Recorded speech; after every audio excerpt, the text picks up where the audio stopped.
السلام عليكم ورحمة الله وبركاته. الحمد لله وكفى وسلام على عباده الذين اصطفى. أما بعد، أعوذ بالله من الشيطان الرجيم. بسم الله الرحمن الرحيم.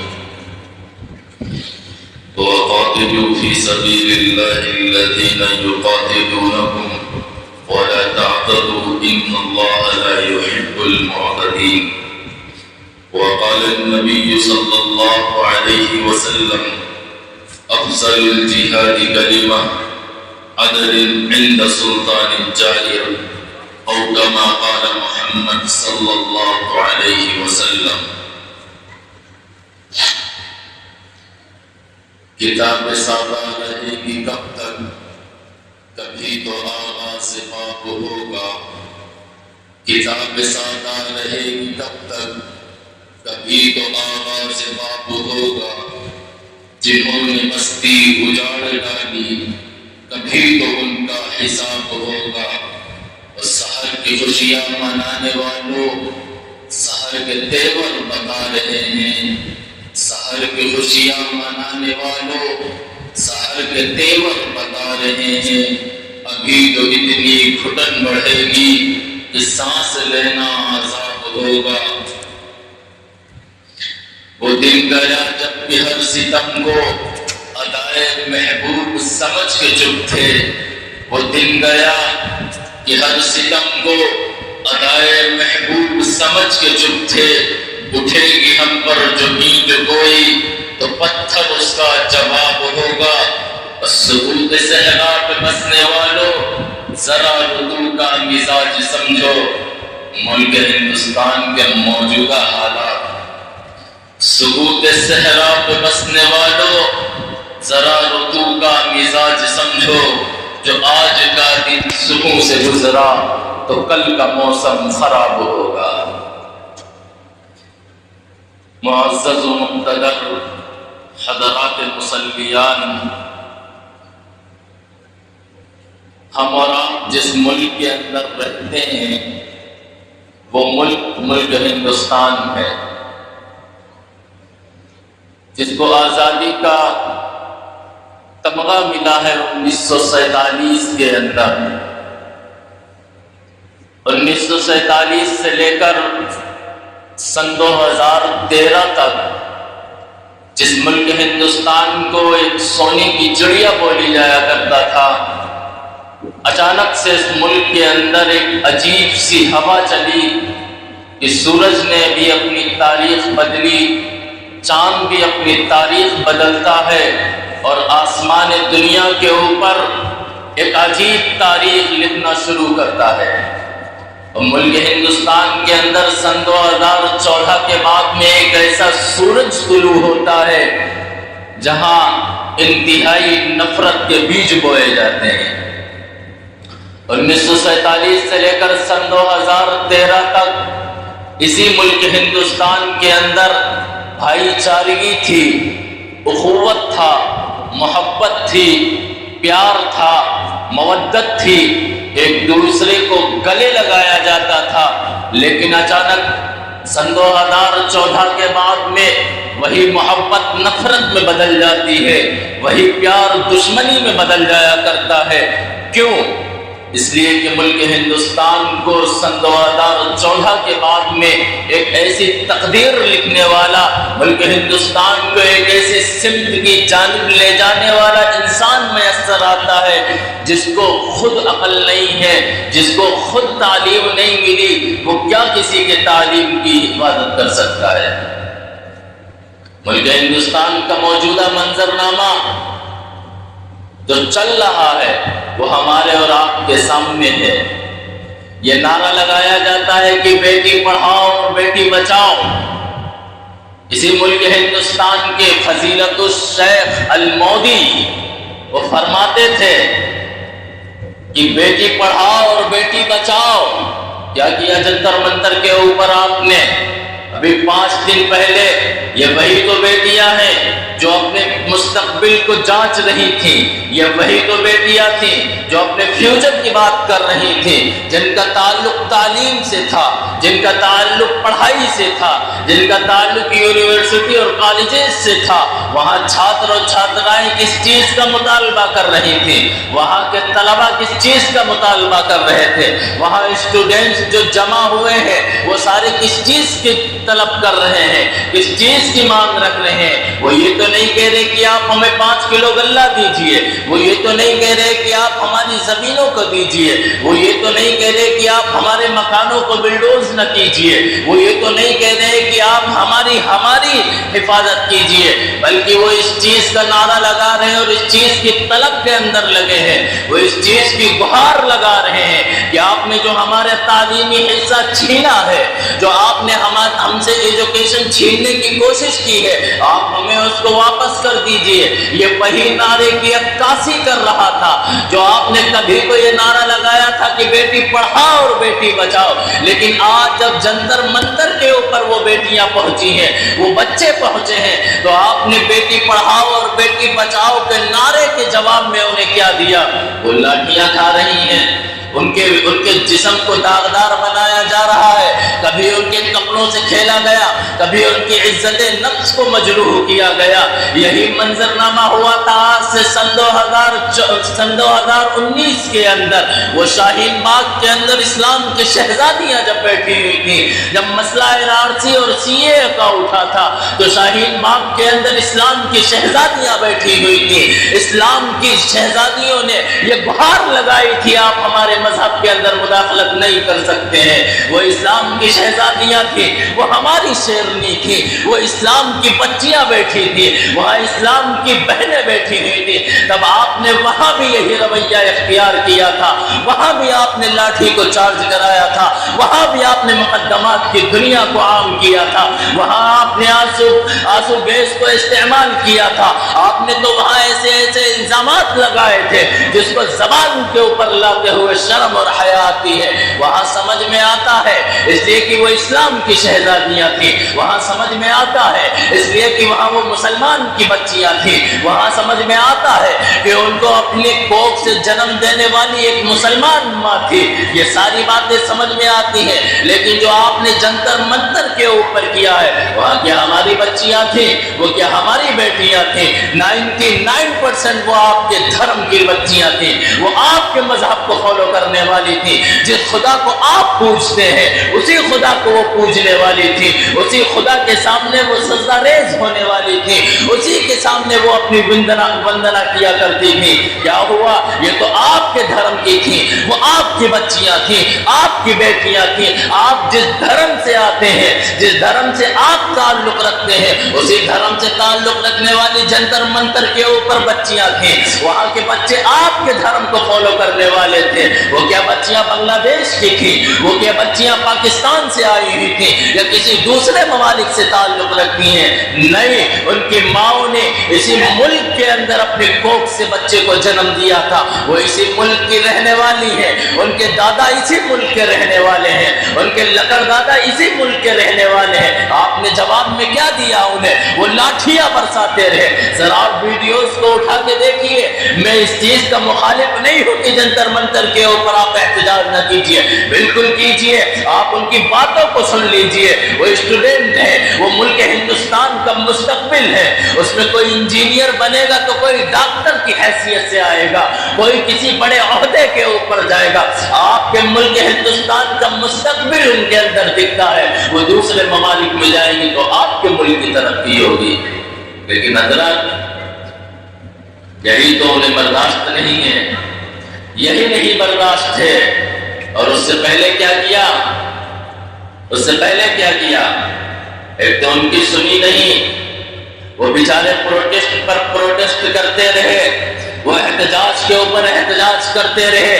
منظرنامہ کچھ یوں ہوا کہ بھوک ہڑتال کے اوپر بیٹھ گئے، وہ سڑکوں کے اوپر لیٹے ہوئے ہیں، ان کے اوپر ڈنڈے برسائے گئے۔ یہ ملک ہندوستان کا مستقبل اور آپ اس کے ساتھ میں یہ رویہ اختیار کر رہے ہیں۔ آپ آپ نے انہیں تحائف میں کیا دیا؟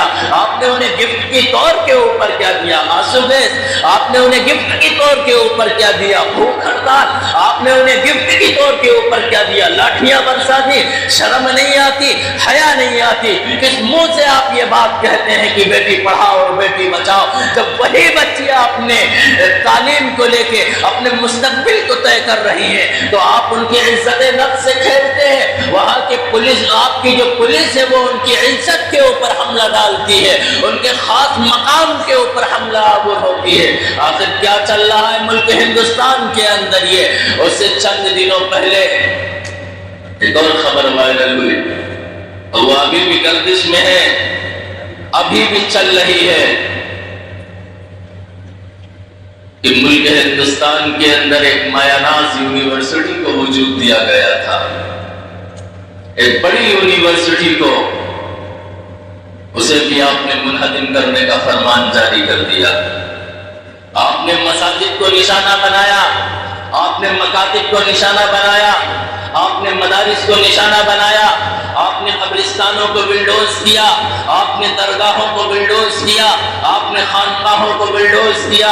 سمجھ میں آتی ہے یہ باتیں، اس لیے کہ مساجد کے اندر سجدہ کرنے والے مسلمان ہوتے ہیں، مکاتب کے اندر پڑھنے والے بچے مسلمان کے ہوتے ہیں، مدارس کے اندر پڑھنے والے بچے مسلمان کے ہوتے ہیں، درگاہوں پہ جانے والے مسلمان ہوتے ہیں، قبرستان میں دفن ہونے والے مسلمان ہوتے ہیں۔ یہ ساری باتیں سمجھ میں آتی ہیں، اس لیے کہ ان کا تعلق جو ہے وہ مسلمان سے ہے۔ آپ نے انہیں بلڈوز کیا، ایک مرتبہ سمجھ میں آتا ہے، لیکن جب آپ نے جوہر یونیورسٹی کے اوپر نظر ڈالی تو یہ بات میاں سمجھ میں نہیں آئی کہ وہاں تو چھاتر چھاترائیں جو پڑھا کرتے ہیں، وہاں کے جو طلبہ ہیں، وہاں عیسائی بھی آتے ہیں، سکھ بھی آتے ہیں، دوسرے دھرم سے تعلق رکھنے والے، آپ کے دھرم سے جو بلانگ کرتے ہیں، جو آپ کے دھرم سے تعلق رکھتے ہیں، وہ بھی تو وہاں پڑھنے والے ہیں۔ ایسا تو نہیں کہ وہاں کے اسٹوڈنٹ جو ہے، جو وہاں کے طلبہ ہیں، جو وہاں کے چھاتر ہیں، وہ صرف مسلمان ہیں۔ نہیں، ایسا نہیں ہے، بلکہ آدھے نہیں، 70 اور 30 کا فرق اگر آپ دیکھیں گے تو ملے گا۔ لیکن کیا وجہ ہے کہ آپ نے اس یونیورسٹی کے اوپر بھی اپنی ناپاک نظر ڈالی، اور کچھ یوں کہا گیا کہ 40 میں 38 بلڈنگیں غیر قانونی بنی ہیں، گویا کہ انہیں بلڈوز کر دیا جائے۔ مسئلہ یہ نہیں ہے کہ وہاں پڑھتا کون ہے، مسئلہ یہ نہیں ہے وہاں کس دھرم سے تعلق رکھتے ہیں، مسئلہ یہ ہے کہ بنانے والا مسلمان ہے، اس کے اندر لفظ محمد استعمال کر دیا گیا ہے۔ بس مسئلہ یہ ہے، شرم سے ڈوب کے مر جانا چاہیے ایسے لوگوں کو۔ کس منہ سے یہ لوگ کہتے ہیں کہ بیٹی پڑھاؤ اور بیٹی بچاؤ؟ کس منہ سے یہ لوگ کہتے ہیں کہ ہم ملک ہندوستان کے بچوں کے مستقبل کے ساتھ میں ایک اچھا رویہ اختیار کر رہے ہیں؟ اور اس سے پہلے تم نے اور پیپر کو لیک کرایا، بچے شانت ہو گئے تھے، بچوں نے برداشت کر لیا تھا، لیکن جب پانی حد سے اوپر ہوتا ہے، سر سے اوپر ہوتا ہے، تو پھر موسیٰ کو آنا ہی پڑتا ہے۔